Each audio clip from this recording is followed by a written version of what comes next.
Hey, what's going on? Muriel from the Sunshine Family, and 5 disadvantages of living as an expat in Costa Rica. I'm gonna touch on it, and if you haven't met me before, I moved to Costa Rica in 2018 with my small family, my husband Dirk and 2 growing up children.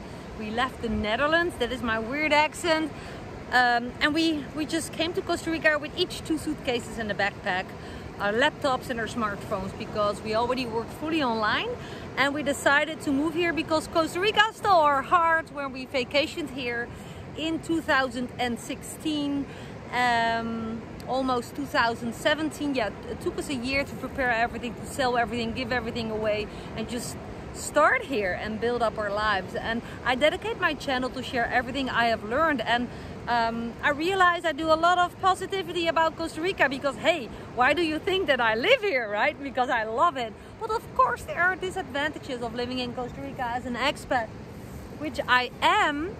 But first of all, before I'm going to dive in, I'm going to show you how epic it looks like here.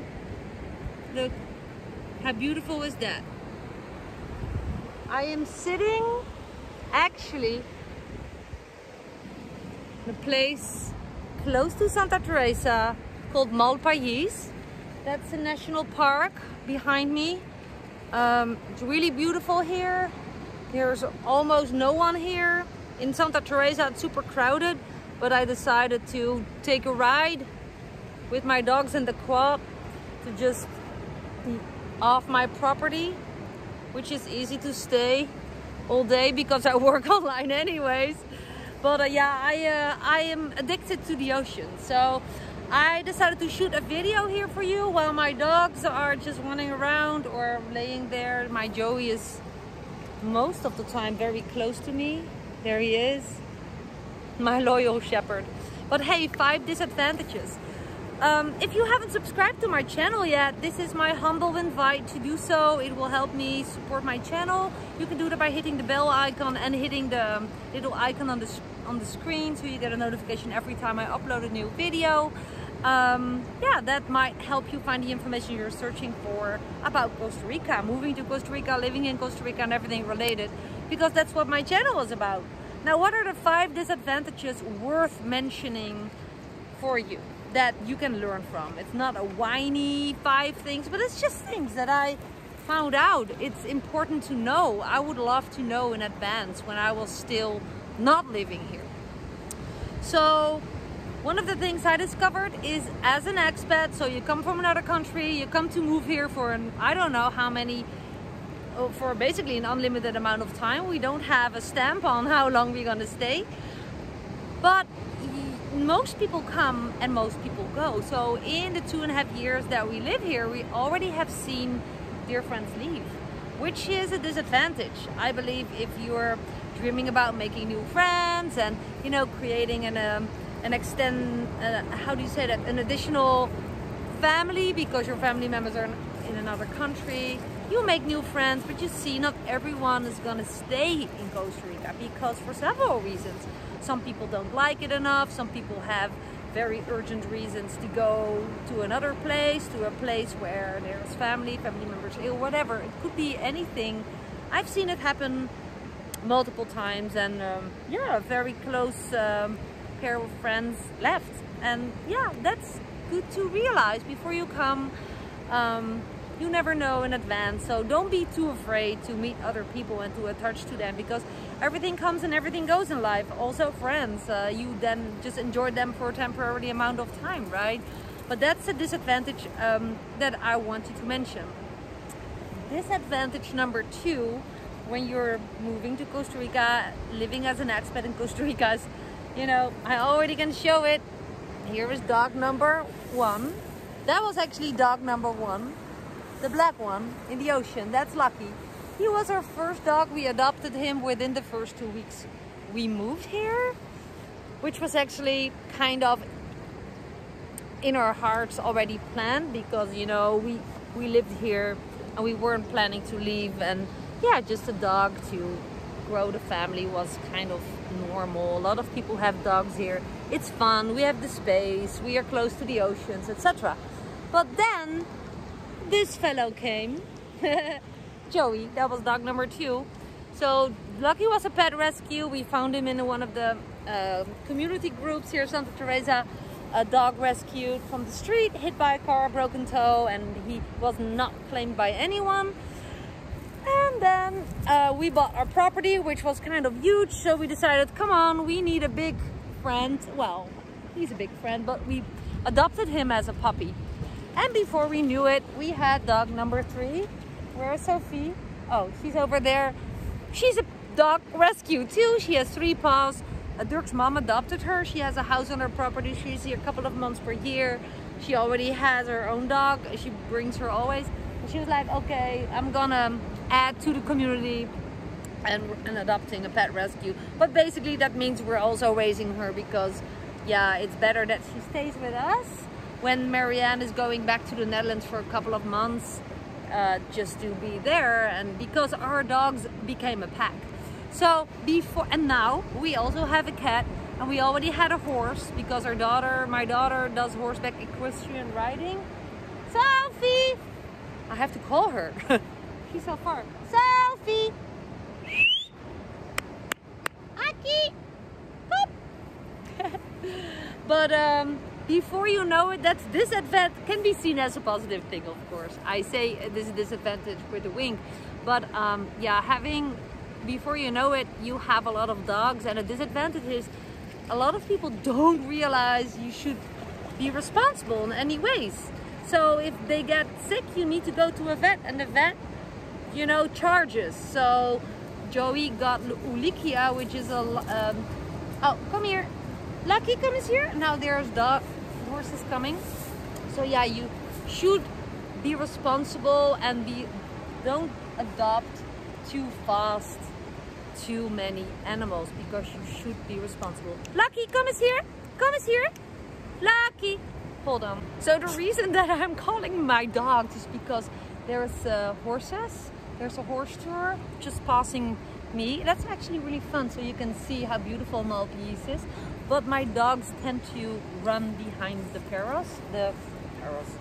the horses, and that's very dangerous for everyone. For the dogs, for the people on the horses, for the horses. So you see that? There they come. You see? Go, está bien. Go sit, Joey. Joey was hit by a horse. Stay here. He was kicked by a horse. He lost the teeth. So, you know, take responsibility. Adopt a dog. Adopt a cat. We have a cat now too, but be responsible. Don't adopt too many. Don't think, well, they're better off anyways because they lived on the street. There are so many people adopting dogs or animals, and then they decide to leave and just leave their dogs, and their hearts are broken. So please don't step in that trap. It's a big disadvantage thinking that all the pet rescues are better off anyways with you. But if you adopt them for life. Okay, please promise me that. Okay, stay. I'm not sure if you're gonna hunt them still, yes or no. So next disadvantage number 3 is that although the beaches are paradise, as you can see, they are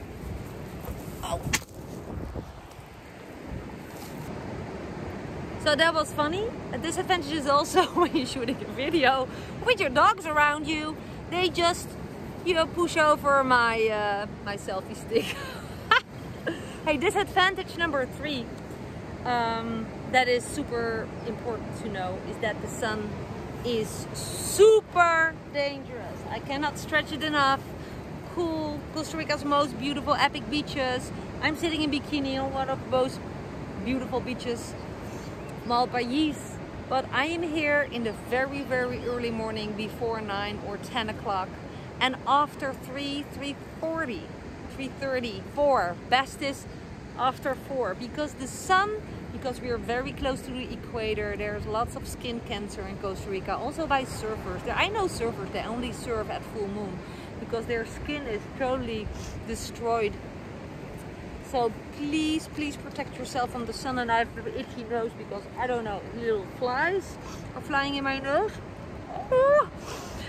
But yeah, that is a disadvantage. You can see it as a disadvantage because I believe you should stay away from the beaches during the day or sit in the shade, but be aware, even in the shade, the sun is still shining. Even through the glass, the sun is still catching your skin. So prepare for protection, prepare for awareness of living in the sun, okay?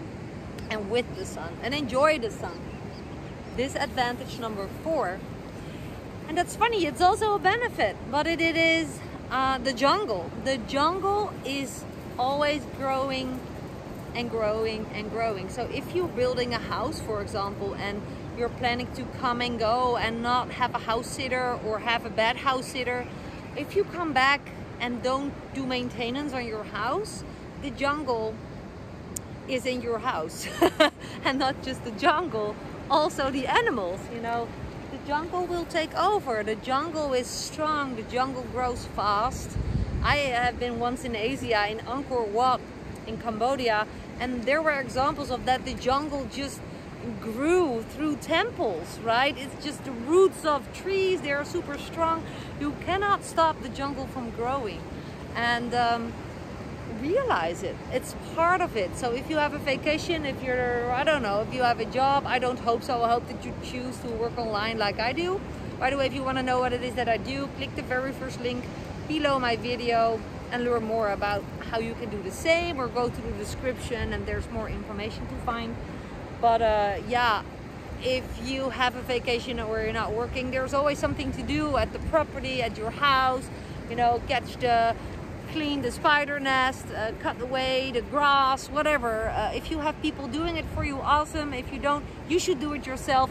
The wood will dry, the wood needs maintenance with oils. There's so much stuff that you should do, right? But it's also part of lifestyle. So of course every con has a pro, every pro has a con. I cannot stretch that enough, but I think it's really worth to mention this, that the jungle is beautiful, but sometimes you will think, rah! You know, it's always challenging. The jungle, the weather, Mother Earth, basically. In rainy season, it's very wet. Like you think, oh my goodness, where does that water come from? The roads are super wet and slippery and dangerous, and the infrastructure here in Costa Rica at the peninsula is not that good, right? Where we live, Peninsula de Nicoya. And in dry season, it's super dusty. Everything is dusty. It looks like a desert sandstorm if you drive now in Santa Teresa. In nighttime, with all the dust and the tourists and the trucks and everything, it's crazy. So it's very dangerous. But that's not specifically jungle. That's more like nature and bad infrastructure. But let me touch on that. I think it's worth to mention that in general, Costa Rica's infrastructure is not so great as you probably are used to. So living in Costa Rica, you have to adjust what you expect from the infrastructure. So don't just count on that the road is safe. Don't drive on an unfamiliar road at night. I just mentioned it. The roads can be pretty bad. I can show you pictures in the community group here in Santa Teresa where cars are like this. They just rode in the ditch, right? Because the road stopped there and there was no warning, no sign whatsoever. In the Netherlands, the infrastructure, for example, is super. They have the perfect bridges. They can fight the ocean. The aqua structures are great. The roads are great. The bridges are great. With Costa Rica, I will not just trust a bridge, or I will always check it out and just be careful and drive super slow and super safe, and always wear helmets. And there's, especially now in high season, it's a big disadvantage when you live here. Basically, we stay away from town because it's too dangerous. Tourists are still in their rhythm of go, go, go, fast, fast, fast. With the result, they drive faster, they speed. They think that they're driving slow, but if you're driving more than 55 kilometers per hour on these roads, you're speeding. So can you imagine? You have to adjust your values. And yeah, there were 2 deaths in traffic caused by speeding and not calculating the danger of the roads. One girl was with a boy on the quad and they just fell in a very, very deep, how do you say that? They fell off a bridge by speeding. He couldn't control the crowd. He survived. She didn't. Oh God, rest in peace, girl.